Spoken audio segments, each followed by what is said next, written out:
Welcome to Lawless Underground. In this video, we will be exploring a cold case that had been unsolved for nearly 40 years until recently, when new information came to fruition from an unlikely source. We will explore how this case resurfaced and how it was ultimately resolved, providing the necessary closure to all that knew the victim. We will be discussing the graphic details of this brutal murder, so viewer discretion is advised.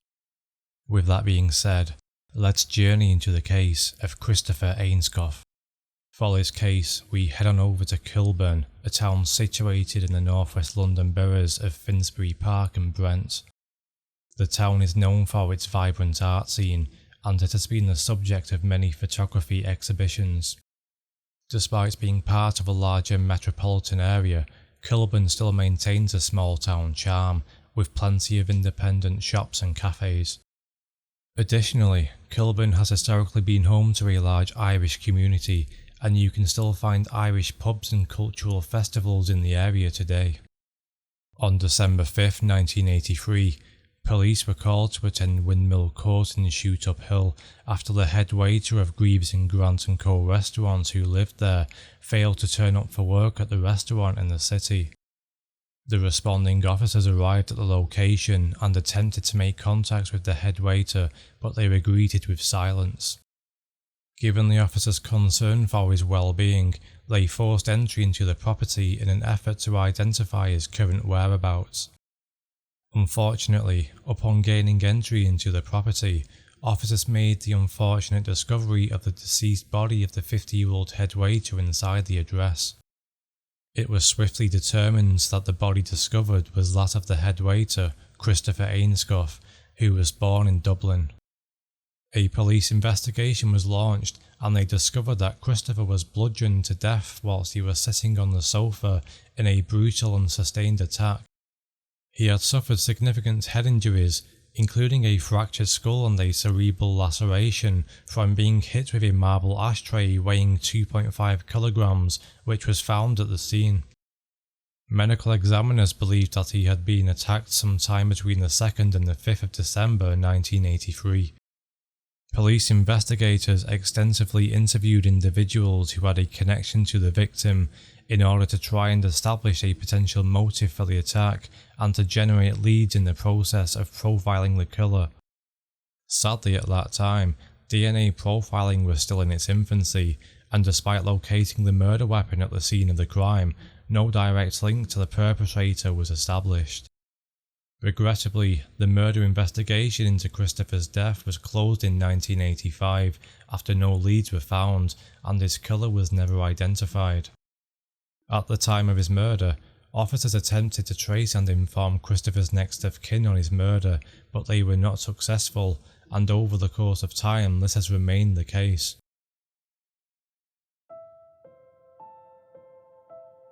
Fast forward an entire 37 years, and this cold case was reopened on July 28, 2020, when a man in his 50s turned up at Chiswick Police Station in West London just after 4 AM and began to throw stones at the window to grab the attention of an officer. An officer came out to speak to him, and the man identified himself as Anthony Kemp and confessed to a murder he committed in 1983 when he was just 21 years old, saying that he had bashed the man's brains in over an argument.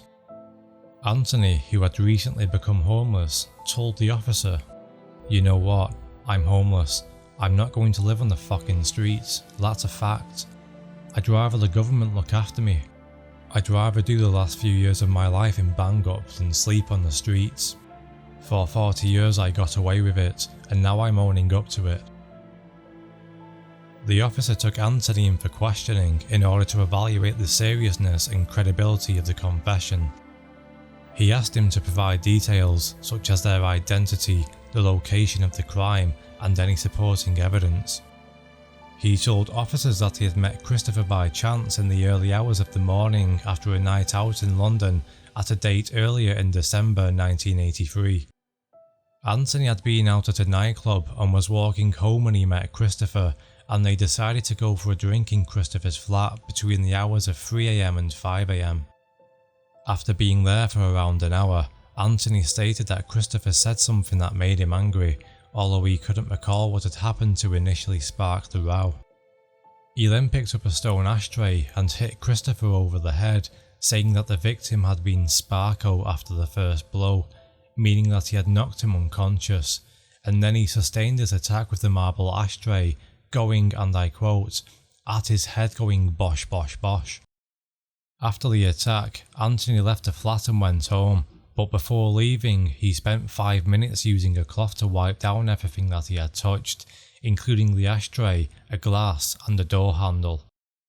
When he returned home, he washed his clothes, which had some blood on them, and then kept his dark secret for nearly 40 years. Detective Chief Inspector Simon Harding of the Specialist Crime Command said, "It is nearly 40 years since Christopher Ainscough was murdered, and given the significant development into this investigation, we are now putting renewed vigour into identifying his next of kin so we can inform them on the latest news. If you knew Christopher or his family circumstances, then please get in touch, as we want to let his family know that Christopher remains at the centre of our thoughts, and we are doing all we can to get justice for him and his loved ones." Anthony Kemp, who was previously an alcoholic and heroin user, had a capacity for extreme violence, and has previous convictions for burglary and possession of a knuckle duster in 1980. Later in 1988, his girlfriend at the time described his violent temper when he smashed up their flat in Northumbria, which they shared together. That same year he was jailed for 7 years for an aggravated burglary, in which Anthony and his accomplice, a man named Terence Casey, disguised themselves as chefs and wore tights over their heads, and they forced their way into the victim's Maida Vale flat, in which they savagely assaulted him with glass bottles. After his confession, Anthony was arrested on suspicion of murder, and police detectives took DNA samples from Anthony to compare them with the samples finalised at the crime scene in 1983 to determine a match. 3 days later, whilst out on bail, the magnitude of the situation became too much for Anthony, who had a change of heart and retracted his confession. He instead blamed the killing on his accomplice in the previously mentioned aggravated burglary in 1988, Terence Casey, who had later killed himself in prison while serving a sentence in 1989. Nonetheless, despite Anthony's attempts to retract his confession, detectives had carried out a forensic examination out on items that had been retained as part of the original investigation, and compared this with Anthony's DNA retrieved following his confession. Despite Anthony's best efforts to clean up the crime scene after the murder, one of the items, a cigarette butt that was left in an ashtray on a coffee table in Christopher's sitting room, was re-examined, and it was a conclusive DNA match for Anthony. On Friday, 24th of September 2021, Anthony Kemp appeared via video link for his hearing at the Old Bailey. Despite initially trying to retract his confession, the weight of evidence, including footage from the body cam of the officer he spoke to in Chiswick, left him with little choice but to plead guilty.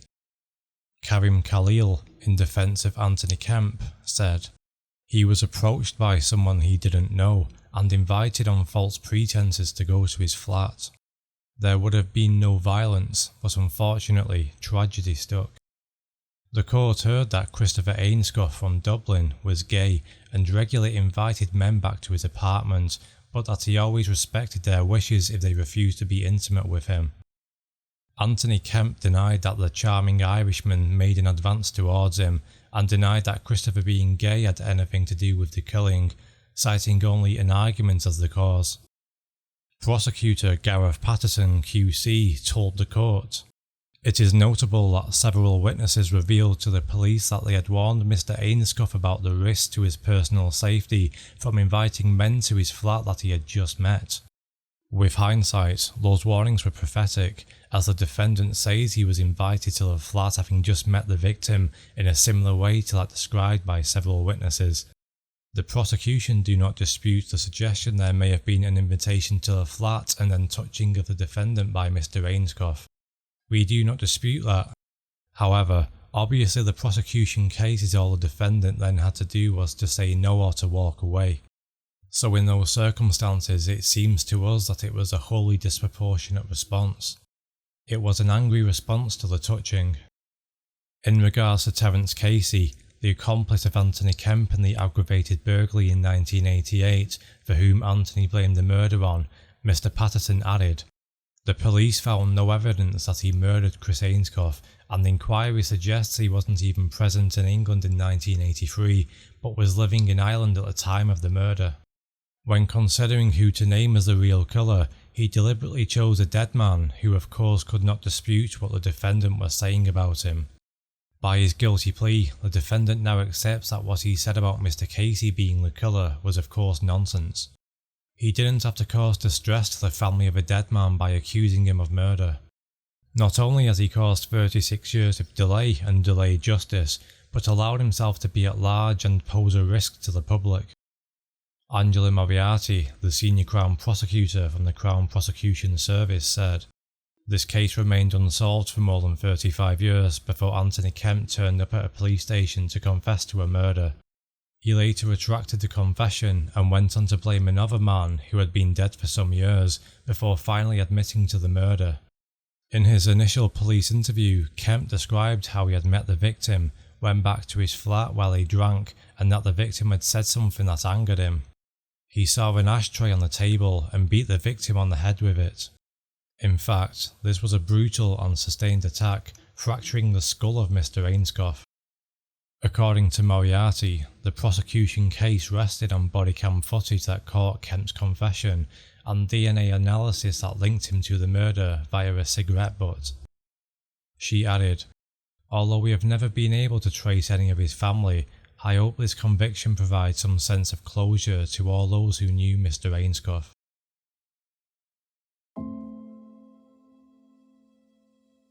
Three weeks later, on Wednesday the 13th of October 2021, Anthony Kemp was sentenced to 15.5 years imprisonment at the Old Bailey for the murder of Christopher Ainscough in 1983. Judge Mark Dennis QC told Kemp, "This was a wholly unjustified, brutal killing that led to the death of a harmless, well-respected, good-natured man who had befriended you and caused you no harm."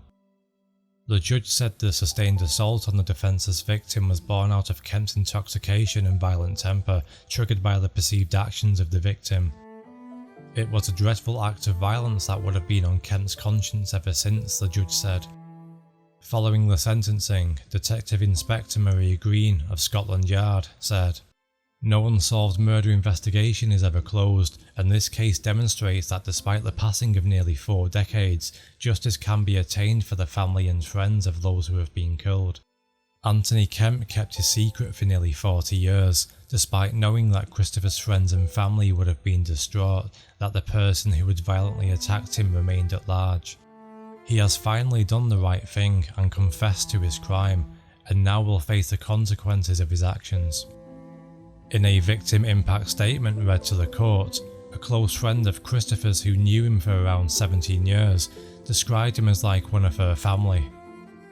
The elderly woman, who asked not to be named, said, "Chris was a kind, generous, caring and funny man. We just adopted him. He was charming and had the extraordinary ability to get on with anybody and everybody. He was absolutely part of the family. What someone did to my beautiful friend was devastating. The brutality of what was done has haunted me. Losing Chris in the way that we did was something that I have struggled to come to terms with over the years. He did not die of natural causes, nor from an accident, but at the hands of someone to whom he meant nothing. They took a very special person from us and went on living their life as if he didn't matter at all. He had the life that Chris could not. Our lives were all brighter for having Chris in them, and his loss has left a hole in our lives that can never be filled. I think of my friend often, and miss him as much now as I did the day he was taken. I don't understand why he did what he did. I'm sure if I had answers, they would never be sufficient to explain what he has done." And that brings to a close the horrific case of Christopher Ainscough, who was tragically taken from his loving friends at 50 years old after falling victim to a brutal attack inside his own flat. Lawless Underground would wish to extend its sincere condolences to the loved ones of Christopher Ainscough, who was savagely killed in this cowardly attack. Thank you so much for watching this video. If you enjoyed it, then please consider liking the video and subscribing to Lawless Underground for more crime related content, and hit the notification bell in order to stay up to date with next week's gruesome tale. If you have any suggestions or requests for future videos, then please let me know in the comments below. Until next time, stay curious, and goodbye for now from Lawless Underground.